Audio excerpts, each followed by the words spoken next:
Bonjour, on se retrouve aujourd'hui pour un nouveau tutoriel vidéo de la combinaison short spectre. Dans ce vidéo, on va réaliser ensemble la version combi short avec un pli de devant, avec le buste doublé. Sachez que le montage du pantalon se réalise de même manière que la combi short, juste que nous n'avons pas des plis de devant à réaliser. On passe directement à assemblage de pantalon côté comme on va réaliser avec un short de devant et du dos. D'où on va partir dans ce vidéo tutoriel sur la version short, comme ça vous voyez toutes les options, mais vous pouvez également réaliser en version longue. Pour ce combinaison short spectre, sachez que vous pouvez tout à fait vous amuser au niveau des finitions des bretelles. On va réaliser comme c'est prévu dans le montage du tutoriel avec les boutonnières au niveau des épaules, mais vous pouvez imaginer aussi une version nouée aux épaules, c'est-à-dire qu'il suffira de rallonger vos bretelles des trentaines de centimètres vers le haut ou venir coudre un ruban supplémentaire dans votre bretelle pour pouvoir nouer vos bretelles. Vous pouvez également réaliser une petite bretelle avec les boutons à pression invisibles. Et si toutefois vous êtes dans les tableaux de taille, c'est-à-dire que vous avez moins de 1,65 m, pourquoi pas venir coudre directement bretelles si vous êtes dans les tableaux de taille, vraiment au niveau du passage sur les encolures. Moi, pour ma part, je passe dans l'encolure sans avoir besoin de réaliser ces boutonnières. Elles sont réalisées en plus sur ce patronage, parce que si toutefois on voudrait ajuster entre les différentes tailles le patron et les décolletés ne sont pas trop profondes pour qu'on puisse facilement rentrer et sortir de la combinaison. Dans ce vidéo tutoriel, on va réaliser pose d'un zip invisible sur le côté, la petite ceinture et les découpes princesse. Les découpes princesse, c'est le patron qui est le plus facile adapté à nos morphologies. Si vous avez difficulté de trouver une combinaison qui vous va bien, pensez à choisir le modèle avec des découpes princesse, parce qu'ici on peut facilement travailler sur le profondeur de bonnet de notre buste si toutefois nous avons une poitrine beaucoup plus grande et on a une carrure plus petite. On peut également travailler sur ces découpes ici pour agrandir si on a un peu de ventre pour pouvoir coudre une taille plus grande. Vraiment, il y a cette facilité d'adaptation. Je vais réaliser vers 15 mai un vidéo tutoriel des ajustements du patron spectre et le patron des vestes cristal assis, la robe iridis des 3 nouveaux patrons de la collection Iridescence. Allez, c'est parti pour le tutoriel des pas à pas. Et si toutefois vous avez besoin de réaliser des ajustements, il faudra attendre le vidéo tutoriel qui va sortir le 15 mai. Allez, c'est parti. Donc, pour commencer, on va venir découper toutes les pièces du patron. Donc, moi, je vais le coudre dans une couleur fuchsia. C'est un crêpe fluide que vous pouvez retrouver sur mon site. Puis, vous allez découper également la doublure. Pour la doublure, j'ai choisi de travailler j'avais des petites chutes de coton qui proviennent de chez Stragé, d'une ancienne collection qui vont aller très bien avec ma combinaison. Et vous allez pouvoir plus facilement voir le tutoriel montage avec la doublure et les tissus principaux. Sachez que souvent la doublure on va choisir dans les couleurs qui sont les plus proches de notre tissu principal pour que toutefois sur les parties des encolures etc il ne faut pas avoir beaucoup de contraste. Vous allez venir placer également le droit fil sur les encolures, c'est-à-dire qu'on vient placer sur tous nos découpes en biais en V, on découpe les tissus en biais, le droit fil. Donc, soit vous déroulez un droit fil du commerce qui se présente dans un ruban et vous venez le thermocoller, soit vous découpez dans votre thermocollant que vous avez à la maison les bandes pour pouvoir venir renforcer cette partie-là. Ça évitera que notre encolure baille au porté. Vous allez également thermocoller les ceintures extérieures. Pour la ceinture intérieure, je ne les thermocolle pas, je thermocolle que la ceinture extérieure.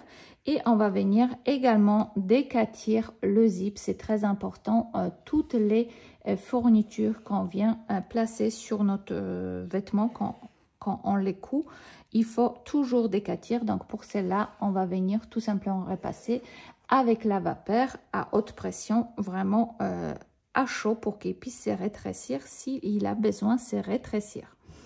Et on va venir relever également tous les marquages des pinces au niveau du dos sur le pantalon et également le largeur de notre pli creux sur les devants du short. Allez, c'est parti pour le montage. On va commencer par assemblage des pièces des devants. Donc ici, nous avons la doublure qui se présente comme ceci. Donc on a notre devant. Donc sur chaque devant, vous allez retrouver 2 crans d'assemblage. Ainsi sur les côtés des devants, vous allez avoir 2 crans. Et de l'autre côté, nous allons avoir toujours un seul cran qui va apparaître pour assemblage. Sachez qu'on réalise la même chose pour la version doublure que pour le tissu principal. Donc, comme je vous avais dit tout à l'heure, on va venir placer le cran sur cran, endroit contre endroit, le côté devant avec le devant milieu. Ceci va nous permettre de faire assemblage de notre buste. Donc, pour cela, je viens commencer épingler par le bas de mon buste, ici. Nous n'avons pas besoin de surfiler cette partie-là, si toutefois votre tissu il ne s'effiloche pas trop, car tout le buste il est doublé. Hop. Et par la suite, je viens prendre entre mes 2 mains pour pouvoir bien placer les 2 pièces ensemble. Je viens les travailler entre les 2 mains, comme ceci, en mouvement, c'est-à-dire qu'on n'épingle pas la partie arrondie à plat, mais on va venir plutôt le travailler entre les mains soulevées de la table pour pouvoir mieux répartir la partie arrondie de notre pince découpe princesse. Donc j'ai épinglé la première partie, je vais réaliser la même chose de l'autre côté. Je viens placer endroit contre endroit, je viens épingler par le bas de mon buste de devant, j'épingle tout long et quand j'arrive à l'arrondi de mes 2 crans du buste, je viens prendre les 2 pièces entre mes mains pour les soulever de la table parce que comme ça on peut mieux travailler la partie arrondie. Hop, et je viens tout simplement placer, suivre la courbe arrondie du buste. Hop. Et j'ai épinglé. Une fois que j'ai épinglé pour mon buste, je vais venir piquer à 1 cm du bord tout long et je viendrai ouvrir les coutures au fer à repasser. On va en même temps réaliser l'autre côté, celle qui va se trouver dans notre dos. Donc c'est pareil, je viens placer endroit contre endroit, on épingle comme pour le devant à partir du bas. Hop, arrivant à mon cran ici, je viens prendre les 2 pièces entre mes mains et je continue épingler entre mes doigts.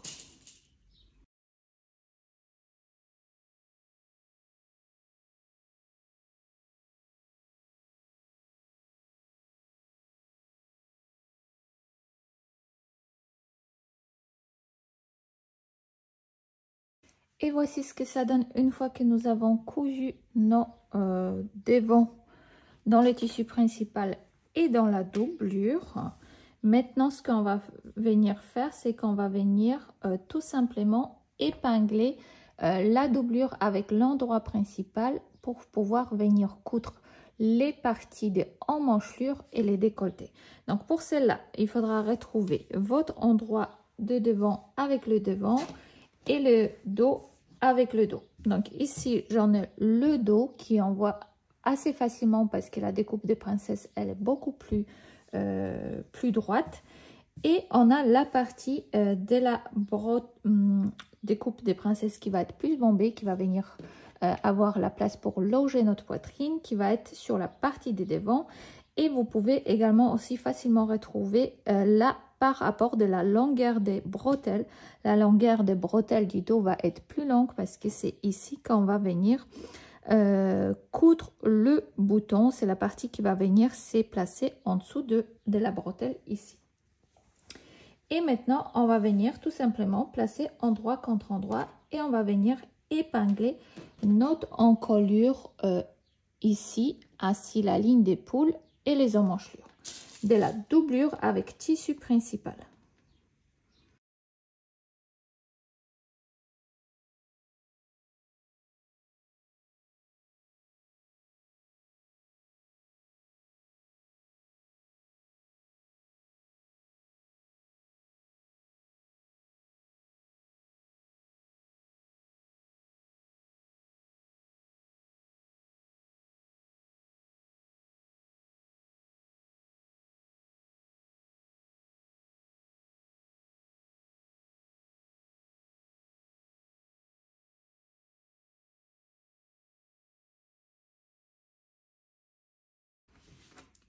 Une fois que j'ai épinglé les deux ensemble, je vais venir à l'aide d'une règle, un feutre lavable, je vais redessiner la pointe de mes V à 1 cm du bord et puis je vais venir tout simplement piquer à 1 cm du bord tout tour en venant chaque fois m'arrêter dans tous les angles, c'est-à-dire que je vais venir piquer à 1 cm du bord ici. Je vais venir laisser l'aiguille pointer dans mon tissu. Je vais soulever les pieds de presser et je vais repartir jusqu'au là. Et par la suite, c'est pareil, jusqu'à ma pointe en V. Je vais piquer, je m'arrête, je soulève les pieds de presser en laissant l'aiguille pointer dans mon tissu. Et je vais pouvoir repartir vers le haut et faire le tour. J'ai fait la même chose de chaque côté. Et après, on pourra venir dégarnir les V pour pouvoir retourner l'ensemble et le repasser. Et voici ce que ça donne une fois que nous avons cousu les emmanchelures et les V. Maintenant, je suis venue tout simplement cranter mon V pour venir s'approcher au plus près de ma couture. Et voici ce que ça donne une fois que nous avons repassé notre devant et notre dos au niveau des bretelles, au niveau des rentrées et aussi au niveau du décolleté. Donc vu que les deux pièces elles se ressemblent, vous pouvez tout à fait faire une repère parce que vous avez deux crans sur le devant et ça vous empêche pas de mettre ici par exemple une épingle pour savoir que ça c'est votre pièce de devant et l'autre c'est la partie du dos. Nous avons tout repassé, bien aplati. On aura une jolie jonction au niveau des lignes d'épaule parce qu'on va venir placer notre devant sur le dos qui va être légèrement plus longue, sur lequel on va venir coudre le bouton. Et ici, on va réaliser une boutonnière. Cependant, vous pouvez aussi imaginer une autre version, faire ici une bouton pression et pourquoi pas réaliser un anneau qui va venir se placer auquel on va insérer un rectangle et qui va faire un joli nœud sur l'épaule. Moi, je vais réfléchir un petit peu parce que c'est vrai que c'est une combinaison rose girly et ça m'étonne bien de réaliser des jolis nœuds au niveau des épaules. Donc, maintenant, notre buste, il est réalisé. On a tout aplati. On va venir assembler les côtés.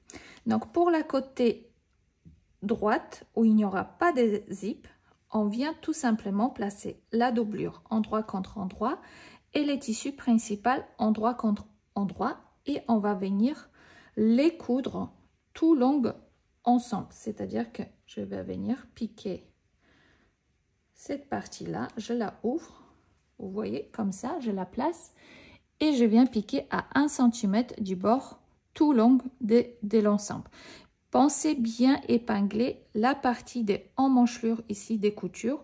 Vous pouvez les coucher d'un côté et dans l'autre côté pour éviter des surépaisseurs. Et côté gauche où on aura les zips, on place juste les droits fils sur le côté pour avoir une jolie finition et on pourra venir surfiler les bords ici de chaque côté. Et voici ce que ça donne une fois que nous avons assemblé le côté droit de notre devant et du dos. Donc hop, on obtient un joli croix ici au niveau du croisement des emmanchelures. Donc on va venir également aplatir au fer à repasser cette partie-là pour que ça soit bien à plat, qu'ici on n'a pas de surépaisseur. Et je préformé également sur le côté un petit repli de 1 cm qui va me permettre de vraiment servir du ligne guidage pour pouvoir poser mon zip invisible. Donc maintenant que j'ai réalisé cette partie-là, hop, donc ici j'en ai mon devant et là c'est mon côté qui doit être ouverte. Je vais venir assembler la ceinture. Et maintenant, on va pouvoir venir s'occuper de la ceinture. Donc, on met ici devant face à nous. Donc, on a la partie de nos bretelles qui sont plus courtes, qui vont être les bretelles de devant, où vous avez mis votre épingle pour vous marquer que ça, c'est la partie devant. Si vous n'avez pas marqué et vous avez déjà oublié, vous pouvez ouvrir pour voir vos 2 crans devant qui vont être au niveau du buste ici. Là où il y a 2 crans, c'est notre devant. Et maintenant, on va s'occuper de la ceinture. Donc, la pièce de devant, elle est plus large que du dos. La carrure du dos, dans le dos, il est légèrement plus petite. Ici, on a notre volume de la poitrine. Donc, c'est légèrement plus grand. Donc, pour les ceintures, si vous avez découpé, vous pouvez reconnaître facilement la ceinture de devant qui va être légèrement plus longue et la ceinture du dos qui va être plus courte. Donc, maintenant, pour pouvoir le coudre, il faudra tout simplement se positionner par rapport de notre buste qui est ici. C'est-à-dire qu'il faudra que sur l'endroit, une fois qu'on a cousu, et que ça soit sur l'endroit, que la partie cousue soit la partie ici. Donc moi, souvent, ce que je fais, c'est que je place ici, hop, je vois que c'est cette partie-là qu'il faut que je referme. Donc pour refermer cette partie-là, je vais venir tout simplement placer ma ceinture du dos comme ceci. Et comme ça, je sais qu'une fois que je vais coudre et je vais ouvrir les coutures, ma ceinture, elle va correspondre. Donc pour pas se tromper, tout simplement, je place sur mon devant, parce que je vais venir à la fin coudre comme ça. Hop, je sais que c'est cette partie-là que je dois refermer et je mets par-dessus ma ceinture du dos. Et je fais la même chose pour la partie de la doublure. Et je viens piquer les deux de 1 cm du bord et je viendrai les ouvrir au fer à repasser. Et voici ce que ça donne une fois que nous avons cousu notre ceinture. Donc maintenant, on va prendre notre buste. Moi, je le place comme ceci et on va venir tout simplement coudre la ceinture, la partie extérieure au tissu extérieur. Donc, je viens tout simplement placer ici. Donc, je viens joindre la couture côté pour avoir une jolie alignement. Pour rappel, il faut bien mettre l'épingle dans la première couture. On passe dans la deuxième couture dans la ceinture. Je ressorte dans la couture de la ceinture et je viens piquer dans les côtés. Donc, si vous faites cette jonction avec votre épingle qui ressort vraiment dans les coutures, une fois que vous avez retourné sur l'endroit, vos coutures vont être bien alignées. Et je continue à aligner l'ensemble. Donc, hop, je viens tout simplement placer la ceinture endroit contre endroit. Hop.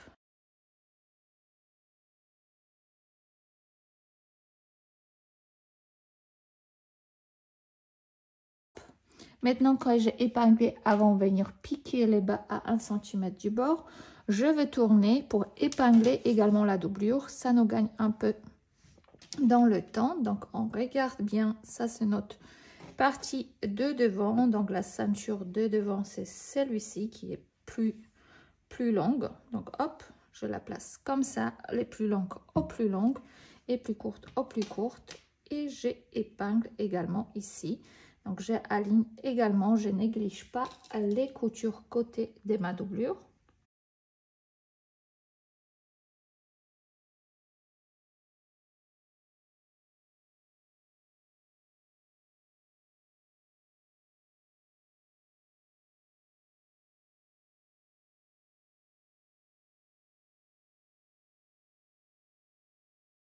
Et une fois que j'ai épinglé ma ceinture de la doublure aux doublures, la ceinture tissu principal au tissu principal à la taille, je viens piquer de chaque côté à 1 cm du bord et je viendrai aplatir les coutures. Et voici ce que ça donne une fois que nous avons cousu la ceinture au buste. Donc on a cousu la ceinture extérieure au tissu extérieur et la ceinture en doublure à la doublure. Donc pour la doublure, j'ai couché les valeurs de couture, les surplus de couture vers le haut du buste, et pour la ceinture extérieure vers le bas, toujours pour éviter d'avoir le surplus de tissu un peu sur les jonctions, pour dégarnir un petit peu les épaisseurs. J'aime bien coucher toujours dans les sens inverses pour avoir les moins d'épaisseur possible, surtout que la ceinture elle est ajustée. Donc maintenant que nous avons réalisé ceci, on pourra venir s'occuper de bas du pantalon. Dans ce tutoriel, je vais réaliser la version combi short, parce que sur la combi short, nous avons sur la partie de short un pli creux à réaliser sur la jambe de devant. Donc toujours pour vous donner un peu plus des options dans le vidéo tutoriel, je choisis la option avec pli creux sur le devant. Si toutefois vous réalisez la version pantalon, donc vous passez à l'étape suivante parce que votre jambe elle est prête à être assemblée. Donc vous passez à l'étape d'après, c'est-à-dire la réalisation des pinces dans le dos du pantalon. Pour celles qui font le short, on passe à la réalisation du pantalon avec le short avec un pli creux. Donc sur le patron, vous avez deux lignes qui sont présentées, des lignes du pli qu'on va venir coudre ensemble. Donc pour réaliser un joli pli, ce qu'il faut faire, c'est vraiment venir chercher notre marquage de la pointe. Donc moi j'ai mis un petit stylo friction ici, feutre lavable, et je viens tout simplement repointer dans l'autre point. Comme ça, j'en ai mon repère jusqu'au où il faut venir piquer l'ensemble. Et je viens épingler mon cran sur cran au niveau de la taille du mon short. Pour avoir plus de rigueur sur notre pli creux, ce que je vous propose de faire, je vais enlever maintenant épingle parce que je me suis marqué mon devant tissu. Vous pouvez retracer au feutre lavable la ligne avec une règle japonaise sur laquelle vous allez venir piquer. Comme ça, vous êtes sûr d'avoir vraiment une jolie ligne droite pour piquer tout long. Vous pouvez également faufiler cette partie-là avec un fil contrastant pour pouvoir bien garder en place les deux parties. Et je réalise de l'autre côté, c'est pareil. Je vais aller chercher sur l'envers de mon tissu la pointe de mon pli ici, où il faudra s'arrêter. Je repique de l'autre côté, hop, comme ça c'est attaché, et je viens placer le cran sur cran au niveau de la taille pour avoir quelque chose vraiment régulière. Donc n'hésitez pas avant de venir piquer, placer une règle et réaliser une ligne droite que vous allez venir piquer. Alors quand on va venir piquer à partir de la taille vers la pointe ici. Ici, quand on va s'arrêter, on va réaliser un point aller-retour au moins 3 fois pour bien fixer cette partie-là. On va laisser le fil long sur notre machine à coudre, c'est-à-dire qu'on va tirer les fils sur notre machine à coudre. On va les couper un peu plus loin pour encore réaliser un petit nœud à la fin de cette pince parce que cette partie-là, elle va être vraiment beaucoup sollicitée quand on va marcher, quand on va s'asseoir. Donc cette partie-là, il faut vraiment bien fixer avec un bon nœud à la fin pour que la pince, elle ne se ouvre pas quand on va porter notre short. Donc c'est parti, je vais venir piquer d'ici tout long jusqu'au mon point repère et je vais venir réaliser 2-3 fois aller-retour pour bien fixer ce point. Et je vais réaliser aussi un nœud à la main en tirant les fils pour avoir quelque chose qui se tient. Et je viendrai tout simplement aplatir mon pli creux au fer à repasser. Et voici ce que ça donne une fois que nous avons réalisé les plis creux des devants, donc sur les deux devants. Donc je suis venue tout simplement repasser la partie haute de mon pli. Et maintenant, je pourrais venir surpiquer à 0,5 cm du bord chaque côté pour avoir un bon maintien au niveau du pli pour qu'il ne bouge pas quand on viendra le assembler à la ceinture. Donc mon short de devant, il est fait. Si toutefois vous réalisez la version pantalon, vous n'avez pas les plis à réaliser. Et on passe aux réalisations des pinces du dos du pantalon. Pour le short du dos ou le pantalon dos, vous allez avoir à réaliser une pince au niveau du dos. Cette pince nous permet de bien répartir la volume du fessier vers la ceinture pour avoir quelque chose, un vêtement un peu plus ajusté. Donc pour cela, je vais venir, soit vous venez retracer à partir de vos crans d'assemblage ici vers la pointe, vous redessinez votre pince. Sinon, vous pouvez également venir tout simplement plier endroit contre endroit votre tissu et épingler jusqu'à la pince. Hop, comme ceci. Maintenant, une fois que j'ai épinglé, je vais venir piquer à partir de la taille d'ici, en bien plaçant l'ensemble, hop, jusqu'au mon point repère fin de la pince ici. Attention, comme pour toutes les pinces, quand je vous explique, on va venir partir de la taille, on vient s'approcher petit à petit de la ligne ici. Quand on arrive aux pointes, on réalise vraiment 2 points sur le bord de notre tissu, vraiment au bord, au plus près des fins de notre tissu. Et on réalise 3 points dans le vide, ce qui nous permettra d'avoir une pince qui va se fendre et qui ne va pas faire un bec. Donc c'est parti, je vais venir piquer pour 2 pantalons du dos pareil, une pince à partir de la taille vers le centre du fessier jusqu'au mon point repère marqué au feutre lavable. Et voici ce que ça donne une fois que nous avons réalisé le pince dans le dos sur la partie short de ma combi short. Je suis venue aplatir la pince, la coucher vers les côtés au fer à repasser. J'ai réalisé la même chose pour deuxième pantalon. Et maintenant, on pourra venir assembler le côté des jambes du pantalon ou du short. Donc le pantalon, vous avez votre devant qui est en un seul morceau. Là, pour le short, il y a juste la différence de fameux plis creux devant. Je viens placer pour ma jambe droite, donc celle qui va venir sur ma jambe droite, endroit contre endroit, mon pantalon du dos ou mon short du dos avec le devant. Et j'épingle tout long du bord. Donc bien vérifier que vos coutures, vos valeurs de couture sont surfilées. Vous allez pouvoir aussi surjeter à la fin cette côté-là si vous souhaitez en un seul surjet.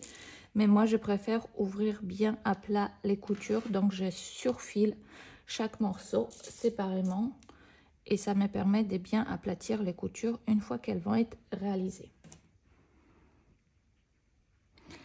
Donc, j'ai épinglé la partie et je pourrais venir piquer ici à 1 cm du bord.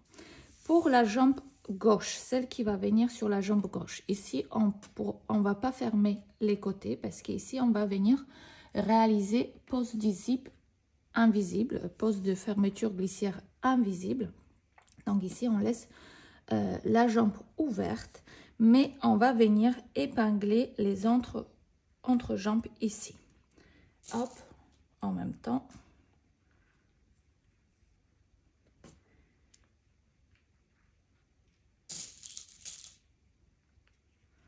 Et là, sur cette jambe-là, on peut épingler aussi cette partie-là pour venir la coudre.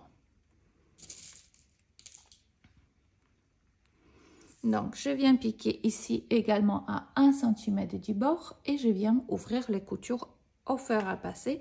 Je laisse ouverture juste sur les côtés de ma jambe gauche parce qu'ici on va faire descendre le zip à cette hauteur là à peu près pour qu'on puisse rentrer dans la combinaison. Et voici ce que ça donne une fois que nous avons cousu entre jambes, entre du short de devant et dos pour la jambe gauche où il y aura le zip. Donc on n'a pas refermé les côtés. Et l'autre jambe, elle est complètement fermée, la jambe droite. On a cousu entre jambes et les côtés de notre short. Maintenant, je vais venir assembler la fourche du short ici. Donc pour cela, il faudra venir bien placer endroit contre endroit la couture entre jambes. Donc ici, pareil, on applique la même technique que tout à l'heure. On va venir piquer dans la couture ici, on ressorte pareil dans la couture un peu plus loin pour avoir une jolie jonction en croix. Hop, et après je vais tout simplement épingler endroit contre endroit la partie du dos, de la fourche du dos.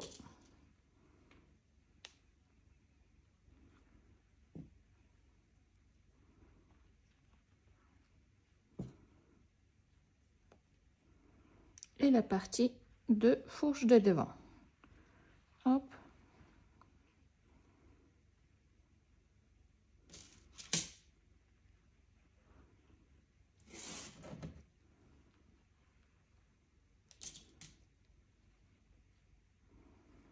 Une fois que j'ai épinglé, hop, l'ensemble, je viens piquer à 1 cm du bord la fourche de devant et dos, endroit contre endroit, et je viendrai ouvrir les coutures au fer à repasser. Et voici ce que ça donne une fois que nous avons assemblé le short avec les coutures côté entre jambes. Ici, je suis venue ouvrir les coutures au fer à repasser pour bien aplatir les surplus de couture. Et maintenant, nous allons pouvoir venir assembler le short au haut de notre buste. Et on va venir assembler à la ceinture. Donc, on va prendre notre haut, comme ceci. On va laisser pour l'instant la doublure sans la accrocher. Et on va venir tout simplement venir coudre la ceinture de devant au short de devant et ceinture du dos au dos. Donc tout simplement, je viens placer d'abord les coutures côté, ici, hop.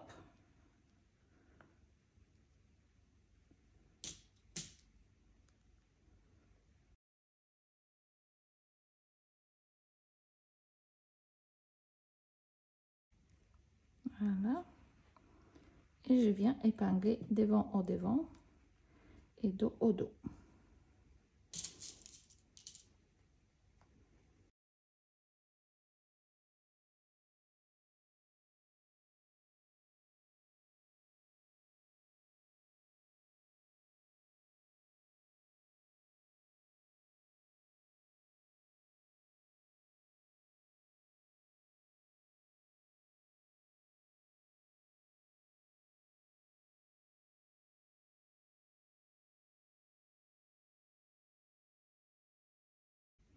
Hop.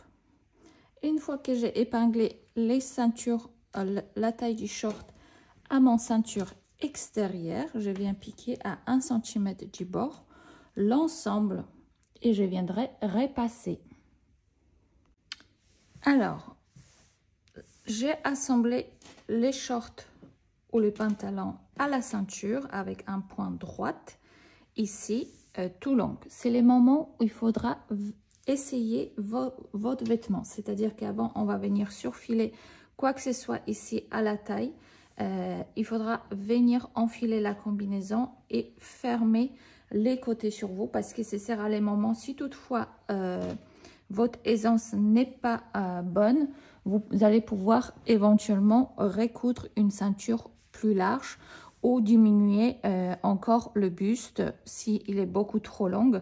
C'est le moment où vous pouvez éventuellement, si vous n'avez pas réalisé une toile avant, d'apporter les ajustements. Donc à cette étape-là, on a monté le short à la ceinture. On vient d'essayer l'ensemble sur nous en juste mettant 2-3 épingles sur les côtés. Et maintenant, nous allons pouvoir venir tout simplement poser les zips invisibles, fermeture glissière invisible, sur la partie extérieure de notre tissu, c'est-à-dire qu'on va venir placer à partir de emmanchelures. Donc, je garde mes doublures vers le haut. Vous pouvez les mettre à l'intérieur si vous souhaitez, mais on vient placer vraiment les zips aux parties extérieures. Donc, pour ma part, j'ai déjà décatis mon zip. Je vérifie qu'il fonctionne. C'est un zip que j'en ai en stock. J'en ai plusieurs comme ceci. Donc, je viendrai le poser.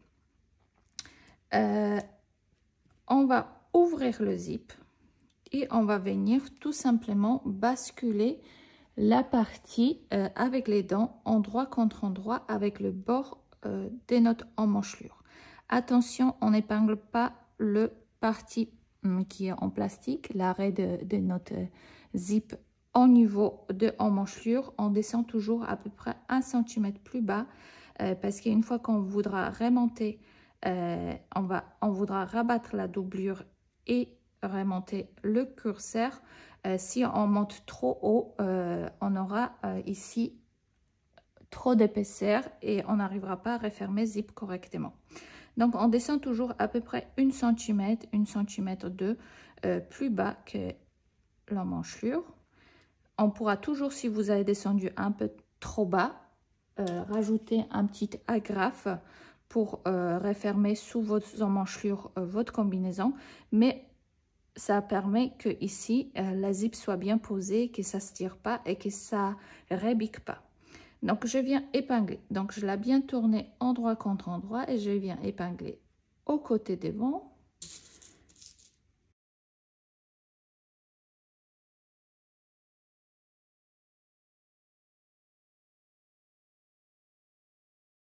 Et maintenant, une fois que j'ai épinglé, je vais venir placer sous ma machine à coudre, sur le pied de presseur spécial à zip invisible, mon zip en ouvrant légèrement la fermeture glissière invisible pour que les rayures ici soient bien rentrées dans les sillons de mon pied de presseur.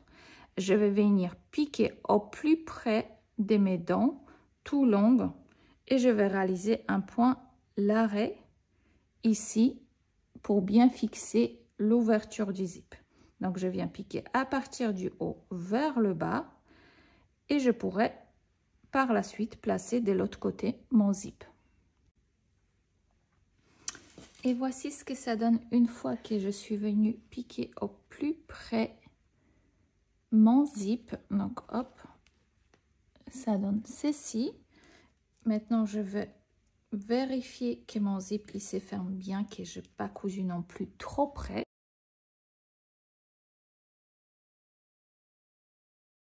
Donc, il faut vraiment vérifier qu'il fonctionne pour bien s'assurer qu'au fur et à mesure qu'on monte ce zip, qu'il reste fonctionnel. Maintenant, je refermé ma fermeture glissière invisible. Et ici, nous allons avoir une jonction de la taille de la ceinture à respecter. Donc, pour cela, moi, ce que je fais souvent, c'est que je viendrai marquer le trait sur ma fermeture glissière invisible de hauteur où il faut que je positionne ma ceinture. Et je viens épingler l'autre côté. Donc, je vais venir épingler la partie de la ceinture au départ parce que c'est celle-là qu'il faut avoir une jonction impeccable.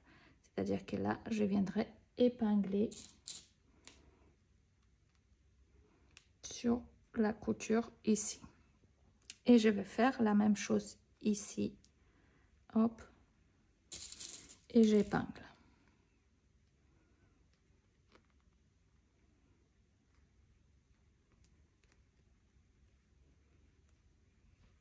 Vous pouvez bâtir la partie du zip.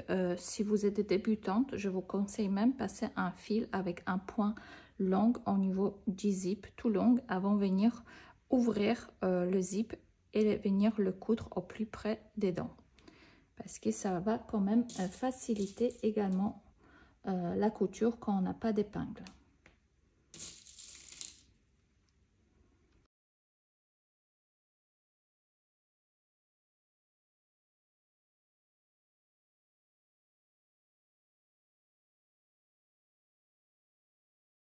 je vais venir piquer de l'autre côté et au fur et à mesure, je vais enlever les épingles et je vais venir piquer au plus près de mes dents de l'autre côté des zips en veillant bien que mes coutures soient alignées avec mon trait bleu ici.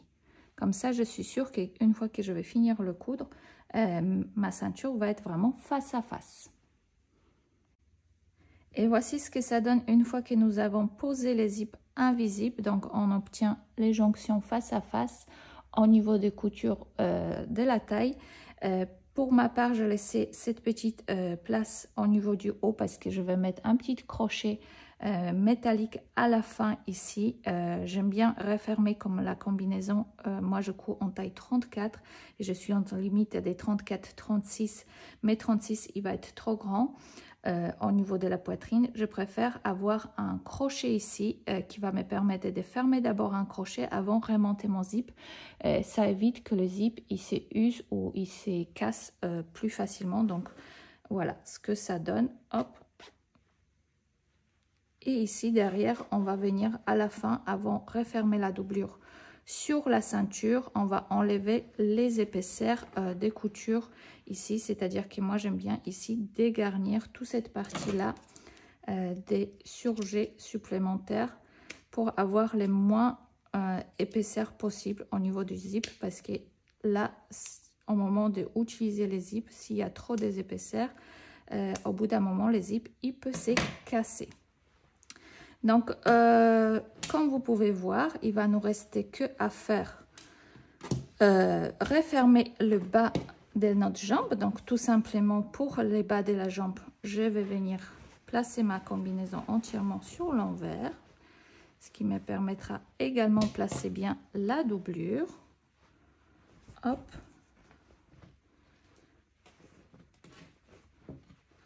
Donc, pour la doublure, on va venir refermer le zip ici. Donc moi je vais venir monter un petit crochet sur les côtés et on vient tout simplement rabattre la doublure sur les zips ici.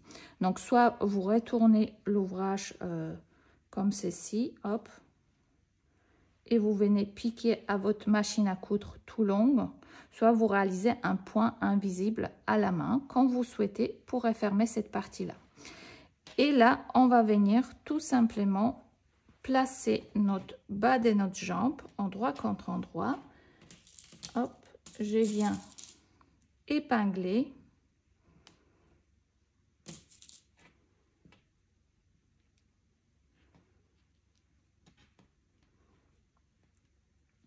Et on va venir piquer. Donc là, je cousu avec un fil clair. Vous allez bien voir comment il faudra piquer pour refermer ce zip. Là, vous allez prendre un pied fermeture glissière standard, celle qui va avoir un seul pied ou un pied pour pose des passepoils. Vous allez venir rapprocher votre pied ici avec une aiguille pointée à peu près 2 mm plus haut que votre précédente couture. C'est-à-dire que moi, je viendrai descendre mon aiguille ici exactement. Et à partir de là, au plus près, je vais venir piquer tout long jusqu'au le bas de ma jambe à 1 cm du bord et je ouvrirai les coutures au fer à repasser et je réaliserai les ourlets. Allez, c'est parti. Et voici ce que ça donne une fois le zip il est monté. Maintenant, il va nous rester à réaliser la boutonnière sur le devant de notre bretelle. Pour la pouvoir mettre ici, on peut poser également les boutons pression si vous souhaitez, même 2, pourquoi pas. On peut, pour ma part, je vais mettre, je pense, un bouton pression et je viendrai réaliser des nœuds roses pour mettre ici au niveau des épaules. Je trouve que ça peut être pas mal. Il va nous rester qu'à réaliser ourlet du bas. Donc pour cela, vous surfilez les bas de votre jambe et vous repliez vers l'envers hauteur de votre ourlet en fonction de vos souhaits. Soit on peut faire plus courte, soit on peut faire plus longue, la version short. Et pour la décoration, vous pouvez venir placer sur le devant, si vous avez réalisé la version short, des petits boutons pour maintenir le pli en place. Je trouve que ça rappelle un peu le côté marin de la combinaison. Et repasser l'ouvrage. J'espère que ce tutoriel il vous a bien plu et je vous souhaite une très bonne couture.